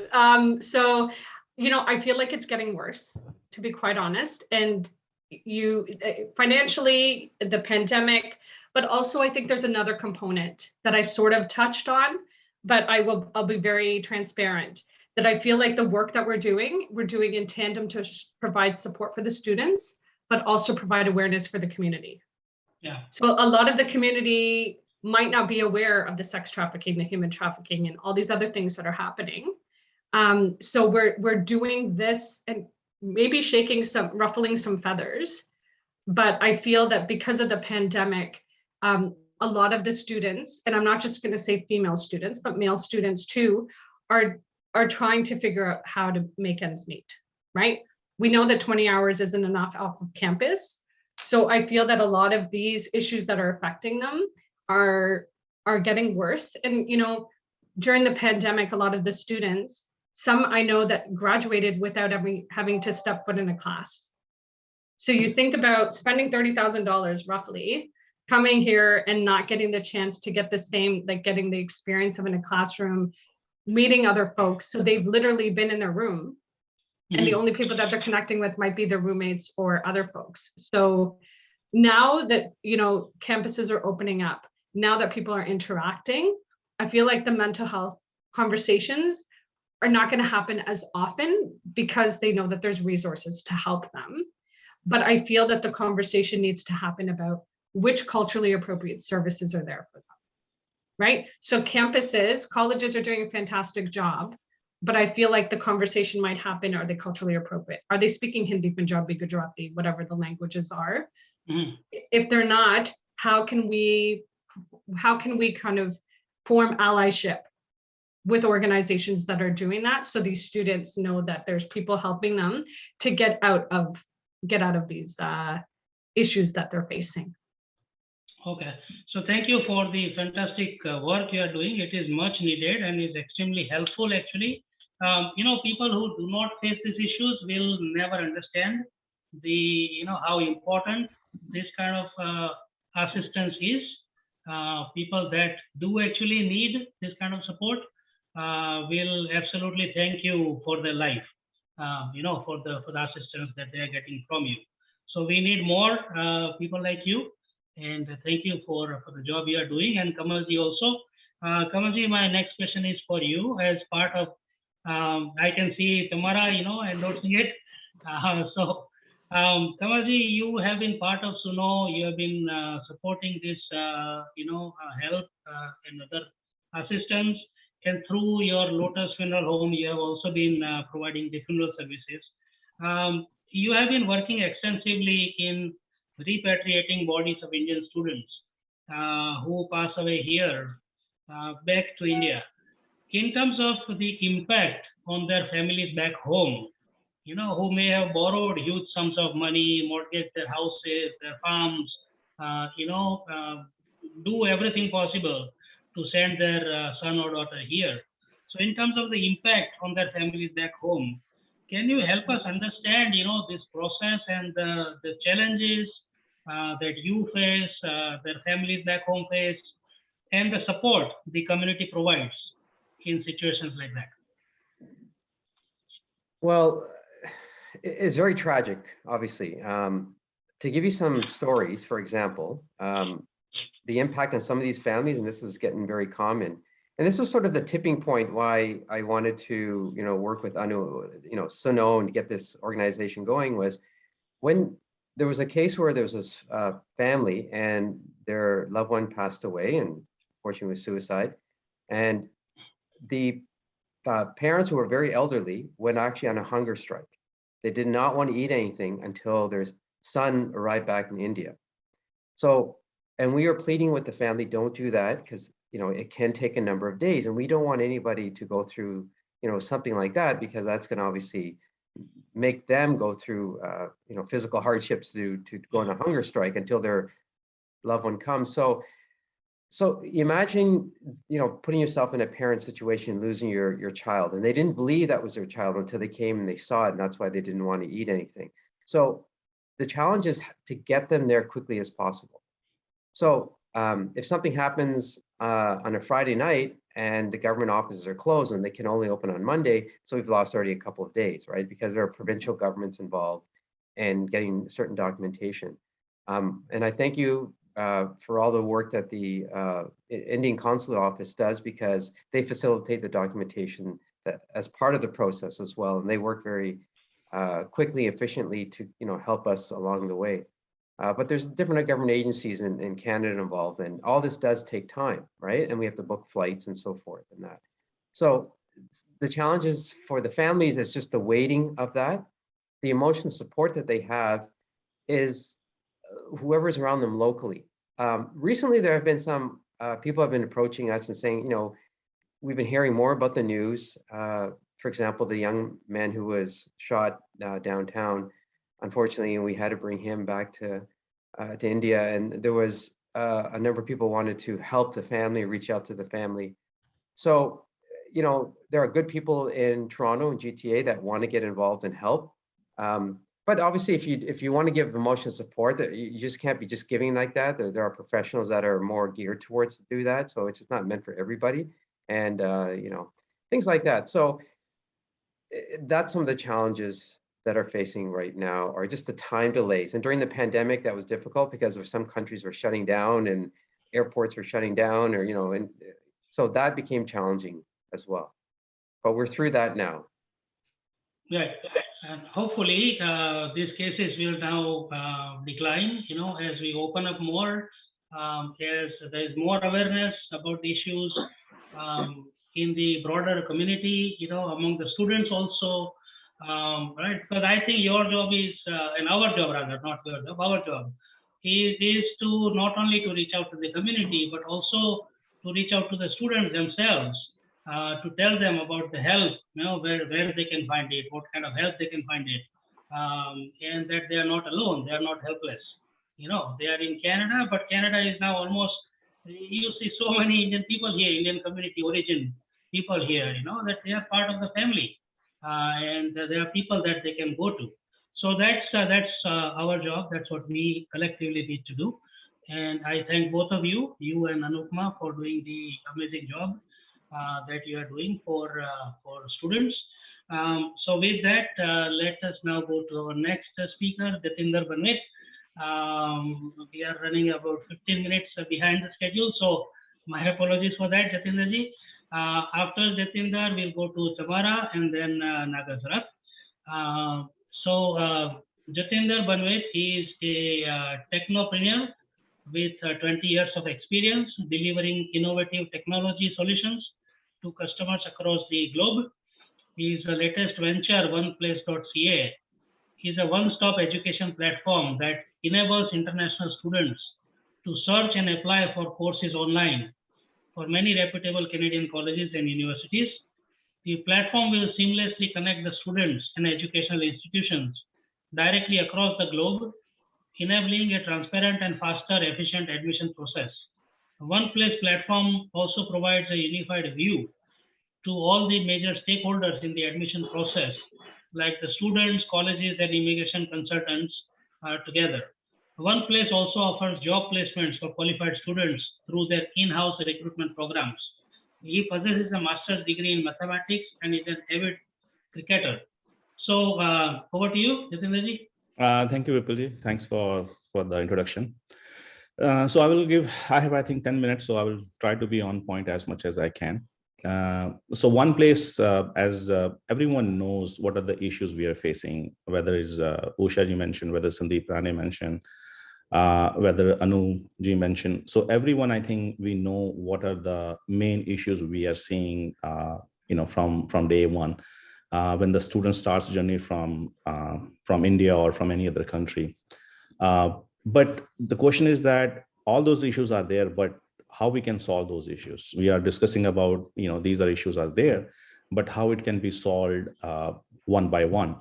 Are we doing enough to solve those issues? As an edtech company on our side, we can do, certain portion, we can smooth the journey of the student from day one, to give the right information to the student if he needs to come to the Canada. We can give the information about courses, we can align what courses they need to take, and what skill set they need to be aligned down the road. So we can give all that information, and we are doing that one as free of cost. We're not charging any cost to any of the students in India. But the thing is that while coming here, as I mentioned, there are Usha ji mentioned 3 different points, right? I think those 3 points cover pretty much all the issues what we are seeing. Migration is number 1. So when the students, they come over here, what kind of orientation we are giving to them? Pre-arrival orientation is good. You will give once, and yes, they complete it. But if you look at it in marketing perspective, if you need to sell anything, or if you need to show to someone, you need to show those seven times that similar thing, so that person will remember, hey, this is what I need to do, or this is the brand, or this is the marketing we need to do. We are also in job placements, as I mentioned, in my portfolio. We work with a lot of banks here, and they have a kind of rule or restriction, you can say, that every month their employee has to go through a laundry act, or they have to see what they cannot do or what they can do. So there's a kind of orientation program for each employee, for each in different banks.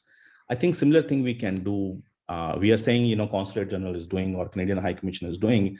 I think colleges can take that one step further, that rather than doing the pre-orientation, along with that, they should do some kind of a compulsory course for them, or compulsory training for them once a month or once a quarter. Hey guys, you need to go through. If you won't pass it, you can't move on.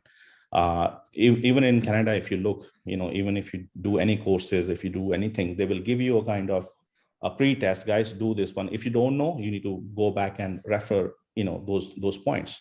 So I think that will help big time to the students, that actually how they can, after the migration, how they can be a part of the, culture, and Canadian culture, what they can do, what they cannot do, just to remind them again and again. See, they, as mentioned, they are, they're coming in very such, tender age. You need to remind them, guys, this is what needs to be done. This is the way it is. So if you remind them again and again, every month as a part of their, curriculum, I think they will adapt that one very easily, rather than just doing in the, first time, or, before the arrival. That's one aspect. Second aspect is, you mentioned about the mortgage, right? A lot of people are selling their lands in the back home, and they're giving that money so that the students or their children can come. As I have another suggestion for ICICI Bank, that they are internationally recognized, right? Why can't they come up with such a kind of a loan program for those students in Canada?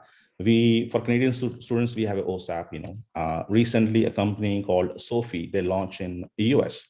Government is also sponsoring in the US for students to give them a loan. So Sophie is a new company which they introduced to give a loan to even international students also.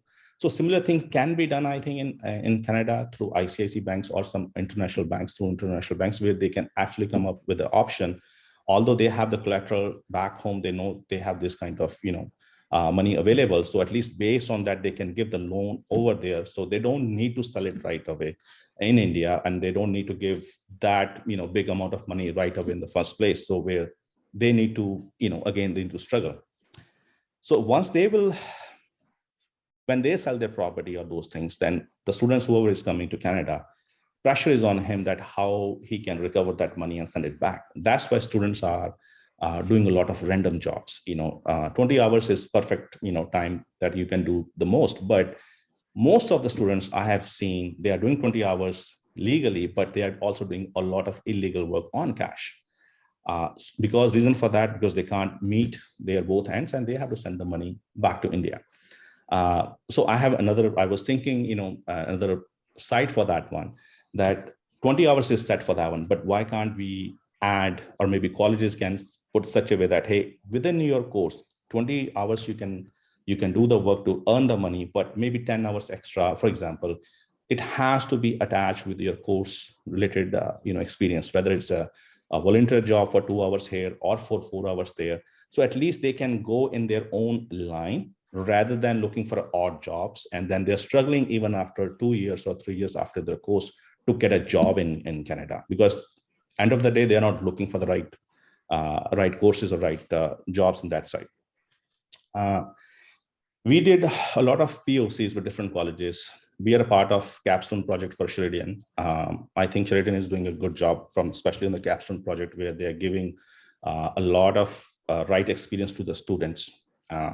And based on those students, they are actually getting the jobs down the road.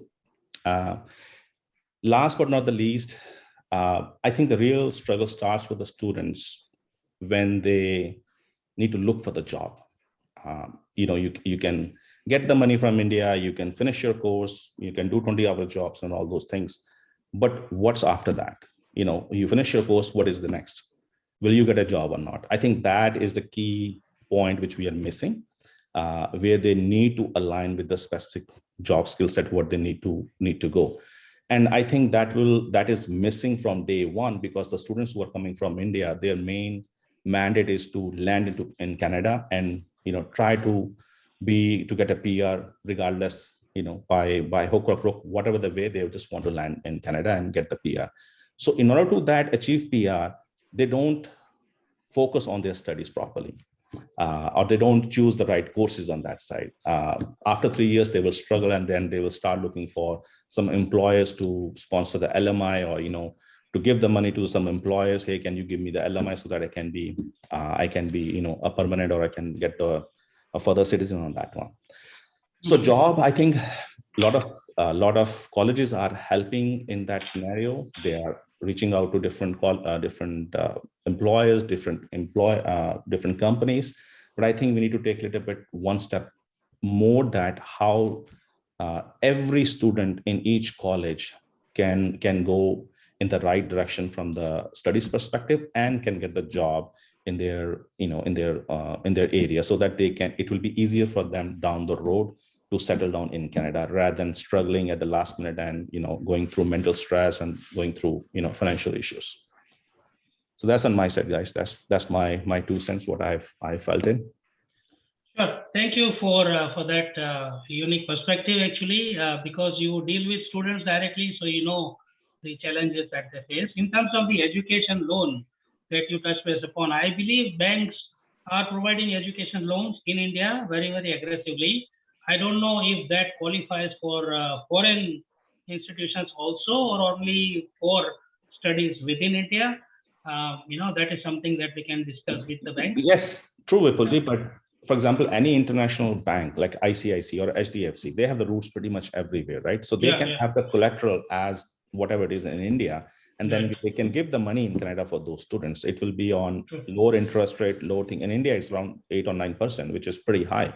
If you come to Canada, it's low. So again, every department or every step in the whole journey, everyone has to take their own kind of role to help them out. Definitely, they need help. Students, there's no issue. Students must need some help from every point of view. Sure. So the last quick question for you before we move to Tamara, who has been waiting patiently. Thank you for that. In terms of the interest, as you mentioned, some of the students are only looking at staying back in Canada. Education may not be their first priority. So do you see a preference in terms of provinces? I mean, obviously, Ontario and BC would be more preferred destinations because of the large Indo-Canadian diaspora. But now Saskatchewan, Yukon, other provinces are also aggressively reaching out. They all want a piece of that, pie. Do you see Indian students now panning out all across Canada? They are, a lot of students, we do a lot of seminars in India and different provinces in India also. What we are getting from different students, their first preference is, as you mentioned, to get a PR or to get settled. But at the same time, some students, they don't have the money to support even further, right? There are a lot of other students, they have some money, they can go to those states whether it's the Yukon, whether it's the New Brunswick, but the jobs are not available for them over there. Even the odd jobs are not available because not a lot of businesses are there. So the people who have money, or students who have money in India, they are preferring to go to those remote areas where they can get the PR quickly. Even for a year, if they need to spend $30,000 extra to support themselves, they will do it because they have the money. But the students who they don't have money, who are selling their land or getting mortgages on their houses, their preference is to come to either BC or to Canada. To BC or to Ontario, or some places in Montreal, because at least they can get the job over there, and then they can 20 hours there, and then they can do odd jobs also. So at least they can get the money and they can send the money back to their parents or to whoever they're borrowing from them. Okay, sure. So thank you for that. Thank you for participating. Let us now move to our remaining two speakers. The next speaker is Tamara Estwick from Cestar College. Tamara is a student services advisor and a regulated international student immigration advisor at Cestar College, Lambton College in Toronto. She works with a student population of 6,000 plus international students from all over the world, and provides academic and personal advisement and referrals to students ranging from GPA requirements to referrals to mental health support. She has over 10 years experience in social service work, including advocating for, empowering, and providing marginalized populations with access to training, education, and employment.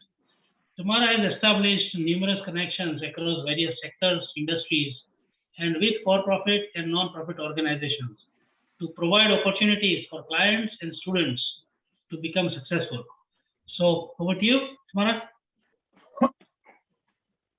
Thank you. Thank you very much, Vipul and Tejas, for this opportunity to present my experience working with international students in my role as a student services advisor at Cestar College / Lambton College in Toronto.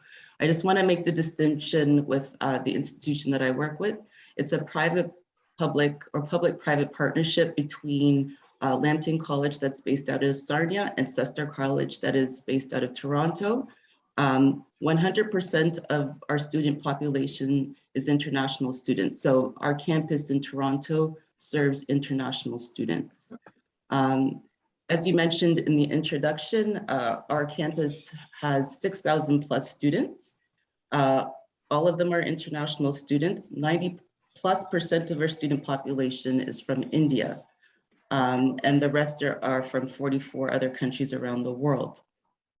I have a unique perspective to provide you all in terms of the struggles, the challenges, the issues that the international students at our college face.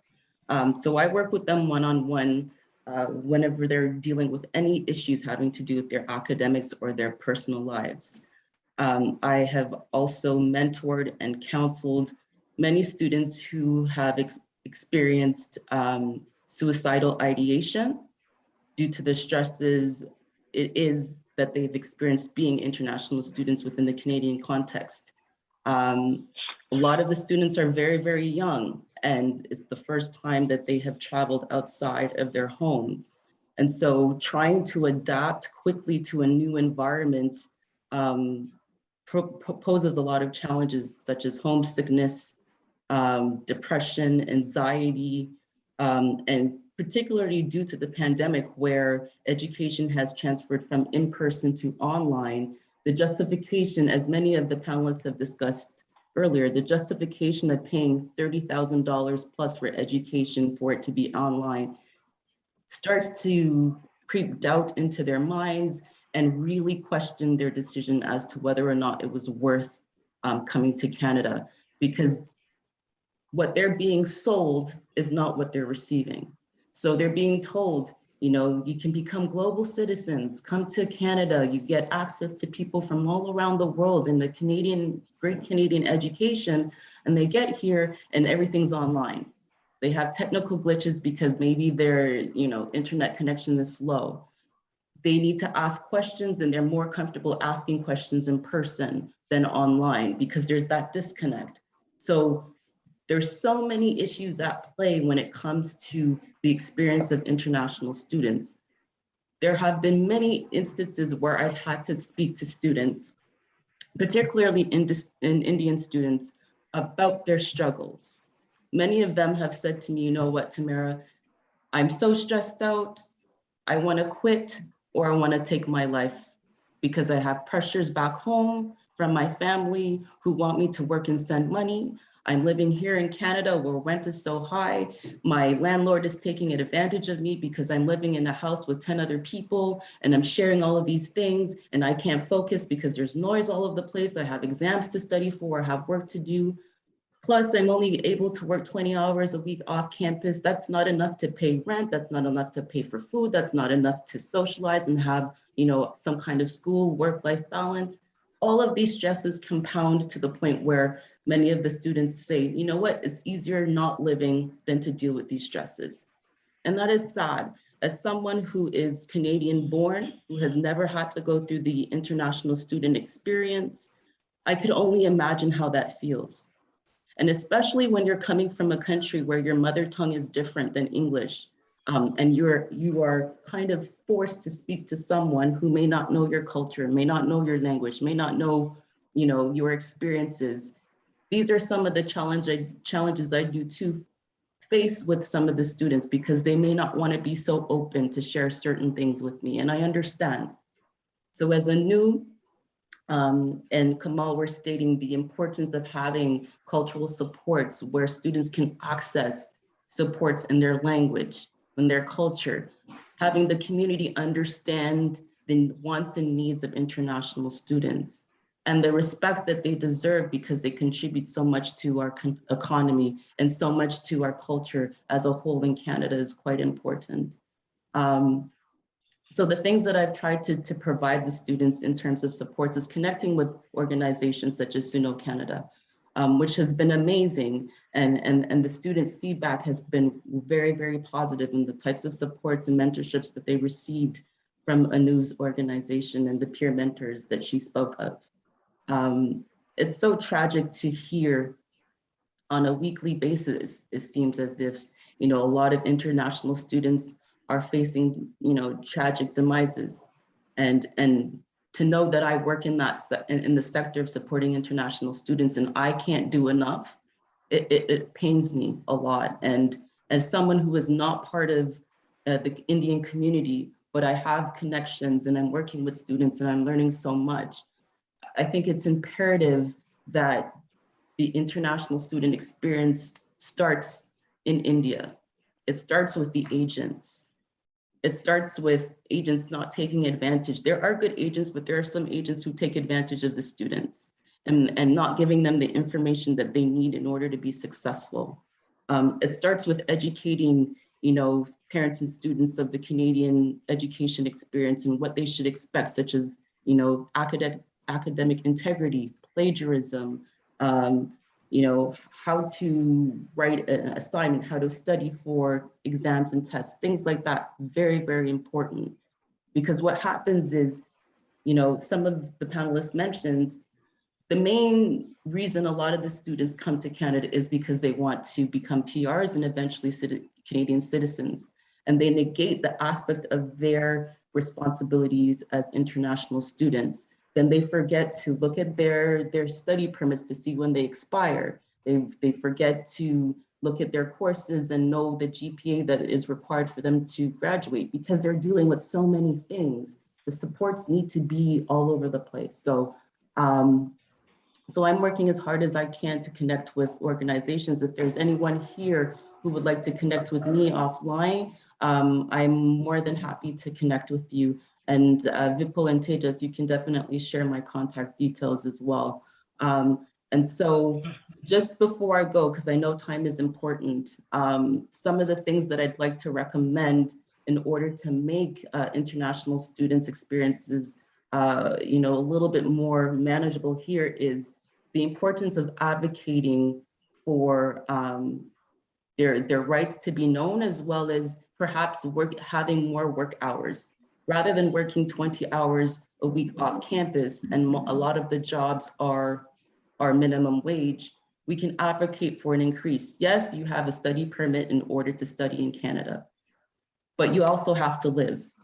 And some of the needs are not being met because of the pay that the students are getting, and which results to under the table work, which is quite dangerous. So I'm just going to stop here because there's so much more that I can share, but I know that time is limited and we have another panelist to speak. So thank you again so much for allowing me to use this platform to share my experience, as well as to advocate on behalf of international students, in particular Indian students, who need all the supports they can get. And I'm willing to do as much as I can to assist. Thank you.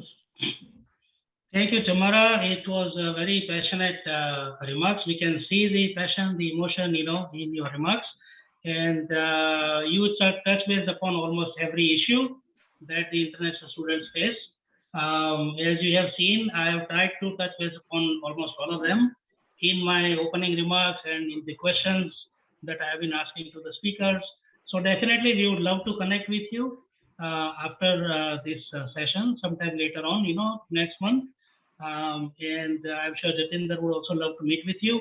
So I have got one quick question for you before we move to our last speaker, Nagasarath. With many Canadian colleges and universities now doing direct outreach and marketing in India, what difference does it make for the students themselves? And are these institutions now open to collaborate further, with agencies, with agents, to make it easier, more beneficial for the students by working side by side with the agents? I think that's a wonderful question to ask. And I think that it's imperative on educational institutions. If you are recruiting students from around the world, you need to do the work to educate the students or prospective students and their parents. It shouldn't be about making money, in my opinion. Yes, education is for profit and international students bring in a lot of money, but it's your responsibility to ensure that once they become your students, that you provide them with the supports that they need. It's not about money. And unfortunately, I think that's where a lot of institutions get caught up in, is the profit. But where there's a human being behind that money, right? And that needs to be taken into account. So I can only speak on what my college is doing, which is training staff, ensuring that they are culturally aware, ensuring that they are providing the supports that they need once the students get here when it comes to housing, food access, information on their rights. You have as much rights as I do as a Canadian when you are here, because you're allowed to be here. Of course, you can't vote. Of course, there's certain things that you can't do, but we have access to the same kind of rights when it comes to employment, etc. These things need to be taught, and this is what we're doing here at our college. I'm not sure what other institutions are doing, but I think it's imperative that if we are asking people to come study here, that we provide them with the supports. It's not about let's make money. It's about there's a human being that has had to do a lot of work to get that money. So we'll allow them to get access to the same supports that domestic students get. Thank Very you. well said. Very well said, Tamara. Thank you. So we'll reach out to you, as I mentioned, a couple of weeks later.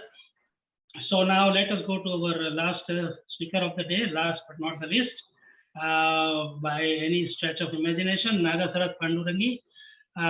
He is a regional business development manager for Seneca College. With 10 plus years of experience in higher education, Nagasarath has worked extensively with higher education institutions. His first job was working with a reputed Australian university where he worked as a coordinator for higher degrees by research. He moved on to do work as a research associate at IIT Madras on the topic financing of small and medium scale enterprises. Later, he worked with a management consulting firm as assistant manager, research and partnerships, where he has worked on multiple research projects of 30 plus foreign universities. During the same time, he has also worked on a research project for Canadian High Commission.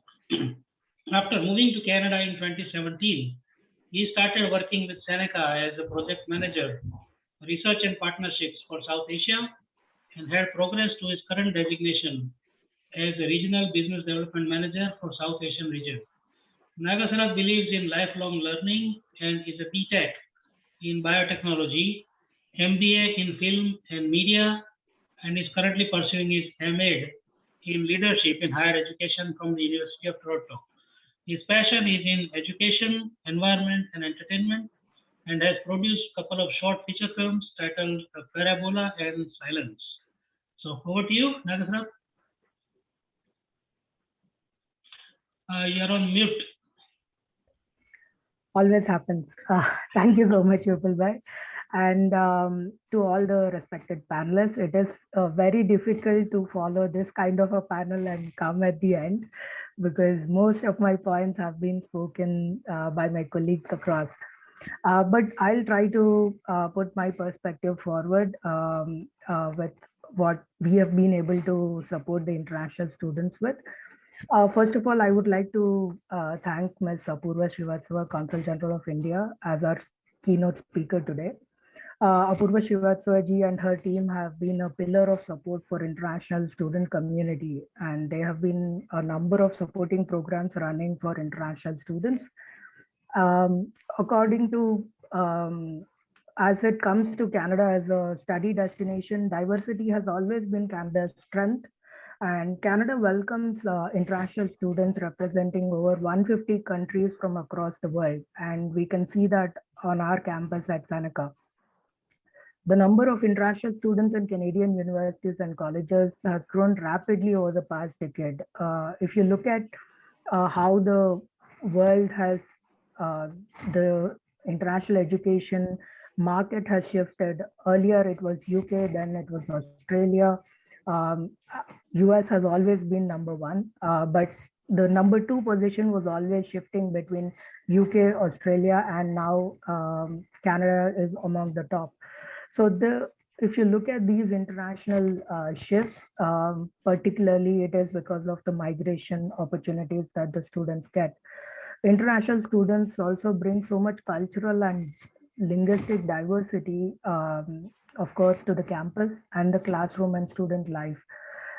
Canada makes it easy for international students to become permanent residents. If they want to remain in the country, they have the postgraduate work permit that allows international students to stay even after study and work for 3 years if they're graduating a 2-year diploma. After working in Canada for 1 year or more, international students may be eligible for a permanent residency. This is a wonderful pathway opportunity, particularly to students who are looking to migrate to another country and settle down there. That comes as an opportunity for them. All was going well, but suddenly after COVID-19 pandemic began in March 2020, students in Canadian universities and colleges faced a lot of challenges. They were unable to fly due to travel restrictions. Many students got their plans delayed due to the pandemic.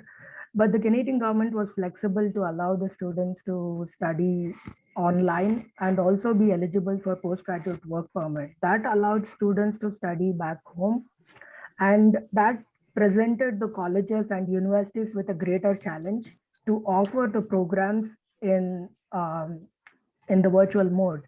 So we have, as Seneca, we have created a number of modes for the students to choose from. We have online, hybrid, flexible, and also in-person mode. So this allows the students to choose the flexibility that they want, whether they can go hybrid or flexible or completely online. This also helped international students in variety of modes to study as per their convenience. And as a result, the international students who started their study during the pandemic, they could do 100% of their study online outside of Canada and still be able to get the postgraduate work permit after completing their program completely online. That support was really helpful for Canadian institutions to maintain the international students numbers. And also they have allowed until 31st of August, as Sandeep mentioned in his remarks, that they are allowed to study online till 31st of August. And we are still waiting for their further directions to connect with the international students. The unprecedented number of students studying online from another country means we have to move all our existing support services also online, which was a Herculean task for all the colleges, and I can imagine even for the universities. Starting from student registration to counseling to mental health support systems, we have moved everything online and students are able to make appointments. And I completely agree with Sandeep's points where he said they have to ask and most of the things are available. One of the points that my co-panelists have mentioned is about the cultural differences. As an international student, moving from home country to new country is a significant change. And in early days in Canada, students may experience a number of academic cultural differences, starting from like talking about plagiarism. We were talking about how to remain calm during a discussion and let the other person complete his point. So these kind of cultural differences are very important. And our international student services is designed to help the students for easily translationing their life at Seneca.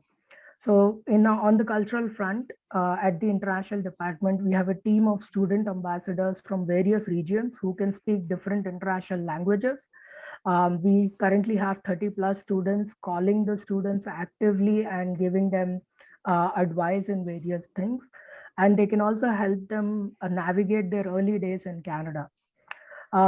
This is on the cultural front. When we look at the academic front, for those who need help with their resources, our learning centers provide various approaches to learning and supporting, including workshops, tutoring, and one-on-one sessions for these students, exam preparation, and online learning supports.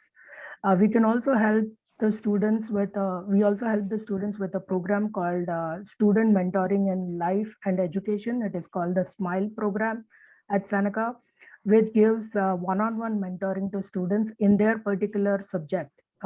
So the mentoring also needs to be in their particular subject so that they can flourish in their studies as well.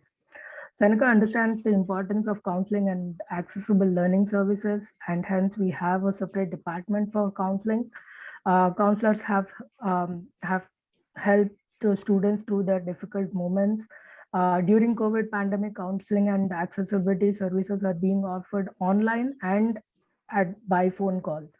Our services are free and confidential and available to all the registered international students at Seneca. And students are seen on a voluntary basis coming and talking to us on these phone lines available for them at any time. We also have a Seneca Safe app, which is available at a click. In case they have an SOS and an emergency, they can use that app to let us know, and our security department will revert to them within a few minutes. Seneca counselors are all always approachable. They have the required degrees as per the Ontario government. Ontario College Counselors Committee is also overseeing this counseling department. And we also have regulated healthcare professionals at the campus and also available on a phone call. So this helps the students when they're unable to move, if they have a health difficulty and they're unable to move from their place, they can give us a call and there is a health helpline available. We also have a mental health helpline in terms of Good to Talk, where students can just call and talk to hospital emergency services and also about their health insurance. Outside of Ontario, we have My Wellness, and which is supported by Bell Let's Talk. If the students are not in Ontario and they have traveled to some other province for a purpose, they can talk to us through Bell Let's Talk. We have coordinated that. And students who are outside of Canada who are studying online as well, we have Keep Me Safe program with My SSP, which is an app which can be downloaded, and a phone service is available for them as well. So these are briefly some of the aspects that I would like to touch upon. And Adding to what my fellow panelists have said in terms of bringing them together as a community, Seneca Student Federation is a big body that takes a lot of initiatives to bring them all together, starting from having Holi, celebrating Holi, which is a cultural festival. We celebrate Diwali on campus, we bring them all together. Like Sandeep mentioned, there are travel programs. You can go to Ottawa, Niagara, or Montreal. So these trips are being arranged by Seneca Student Federation as well. We also understand that it becomes difficult for them to travel from one campus to another. So Seneca Student Federation allows free transport. We have a bus service, bus shuttle service, which allows students to move across campuses in a free manner. And of course, for the Indian students who are playing cricket, because I am a cricket buff myself, as Sandeep has mentioned, in the winter, it is difficult to play cricket. So we have a dome. We allow them to have a mat within the dome so that they can play cricket even in the winters.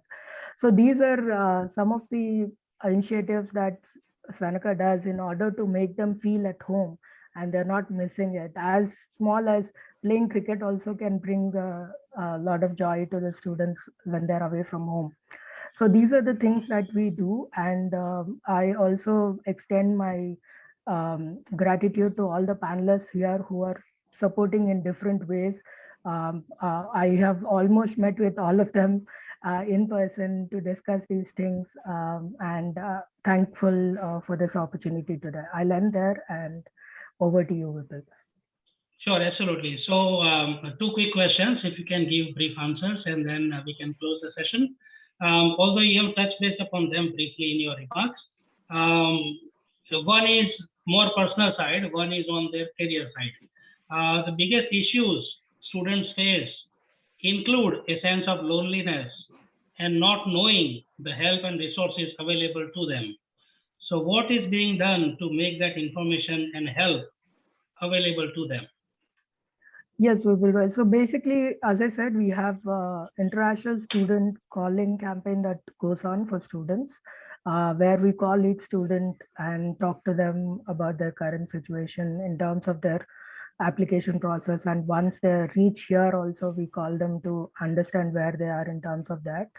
And as my fellow panelists have mentioned, even Seneca has an in-person representative in India who conducts pre-departure sessions before they come here in order to make sure that they understand Canada is not as populated as India. And you will not, if you're walking on a sidewalk, all you see will be cars, and you never know whether there are people or they're robotic cars. That's how sometimes it happens. And I faced it myself as a person, right? Like when I came here on PR, I was living in Brampton.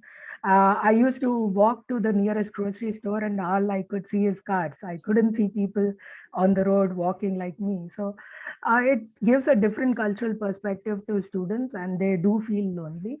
So as I've mentioned, we have these counseling services available and the calling opportunities that they have.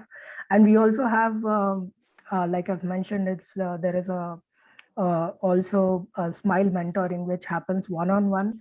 Now we have extended that smile mentoring even before the student registers for the program, because we understand that they have to know what they are getting into even before they land in Canada. So this smile program will be extended from September to all the students who are in India also, so that they can have that one-on-one mentoring and they feel that they have a friend in Canada before they land here. So that's what we do. Okay, and lastly, what assistance does Seneca provide to the students to find suitable jobs in the field that they study for? You know, because in many cases we see that degrees become a certificate on the wall, and the student ends up working in completely different field, doing something totally different, you know, so that these things don't happen. I mean, what is the institution doing in that regard? Yeah, so I mean, I would give myself as an example. When you read my bio, You can see that I've done Biotechnology. biotechnology, I've done films, I've done a financing project with IIT Madras. So I mean, in my personal opinion, there is nothing like a perfect job. I mean, that's my personal opinion when I say it, because it's always a learning curve for anyone to see what they're fit into and what they're. And if you look at these students, when we say Indian students, they come here at an age of 16, 17. I took at least 26 years of my life. I was still finding what I should do. I didn't know what to do, right? So I was finding different venues to study, and then where I could flourish. So I found out that research was where I could flourish. And then I did my MBA, and then I went into consulting. So it's a learning curve for any student, but definitely there is a lot of support that is available for them to start where they want to. Some students are very particular about where they want to study and what job they have to do. So for them, it might be a little easier. For someone who wanders around, it might be a little difficult. But in terms of Seneca, we have something called Seneca Works portal where they can upload their resume. We also have Seneca career team, which helps each student with their resume. We also conduct mock interviews for them before, because most of them have not faced an interview in their life, and suddenly they have to face a North American interview panel where they go very systematically. So we have those support systems where they do a one-on-one mock interview with the students before they go on to an actual interview.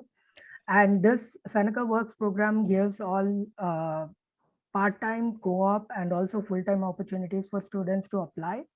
And this coordinator, the career coordinator, will help them do the interviews, and even to the extent that they'll call and find out from the students if they have done the interview or not, because sometimes we do the meeting and the employer is waiting, the student wouldn't show up because he's scared. So we do all that, and we help them to get through the interview. We tell them that failing is okay, but they have to keep trying. Sure, absolutely. So thank you for that. I mean, the only concern I was trying to express is, it's one thing that you study something and then you choose something else, of your own choice. And it's totally a different thing that you spend thousands of dollars, complete a 2-year, 3-year, 4-year course, and then you're not able to find anything in that particular sector, and you are forced to pick up, odd jobs, different jobs, because that will also contribute greatly to the stress and mental health issues, which Anupma can also vouch for. So thank you for that. And before I give the closing remarks, Anupma wanted to make a quick point. So go ahead. Yes, thank you so much. I just wanted to say thank you, Vipulji, to put this together. It gives everyone a chance to connect that we normally wouldn't be able to. Also, I wanted to share that there's a participant here that I've asked to attend. Her name is Shalini Toscano. Once media, whether good or bad, and whatever form, we, Kamal and myself, were interviewed, and we've had the community reach out significantly. And a lot of them have stepped forward. So Shalini is with an organization called Sayog, and they want to support the mental health component. So the students that are facing a mental health crisis, so Shalini lives in Montreal, so they have folks across the country. And I think that's where we were sort of, that I had mentioned before, that there's sort of a gap, right? So we have our services here helping the students, but what about across the country? So Sayog is another organization that we've partnered with. And I just wanted to say that, if you can create just a space where this conversation can continue to happen, Vipulji, in whatever capacity, it would be really grateful. And I really appreciate that you put this together. Oh, absolutely. It will be an honor, actually, if we can play a small part, in making life easier for international students, especially from India. So if you can share Shalini's contact, email, phone number later on, by email, I'll be happy to reach out to her and put together another session, possibly just on the issue of mental health for international students. I'll be more than happy to do it. And now that we are getting into in-person activities, we'll also be putting together these education conferences in person as well very soon. So with that, this was our third session. in the Canada-India Education Forum, hosted by Impact Media and Events Corporation. Thank you to all our speakers today, the Consul General of India, as well for giving the keynote.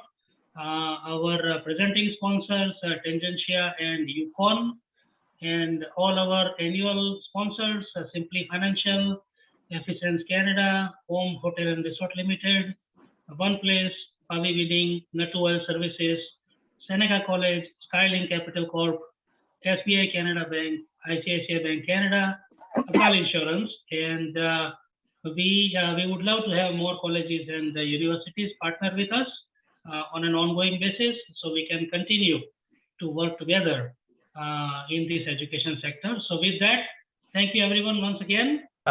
Before we go, can we all just look into the cameras real quick, smile at the count of 3. 1, 2, 3, smile. Okay, let me check. Okay, everybody's eyes are open. Good. Happy Friday. Thank you, Tejas. Yeah, thank you, Tejas, for it as well. Thank you, and thank you everyone everyone. else. This session is now formally closed. Thank you. Thank you, everyone. Take care. Thank you. Bye.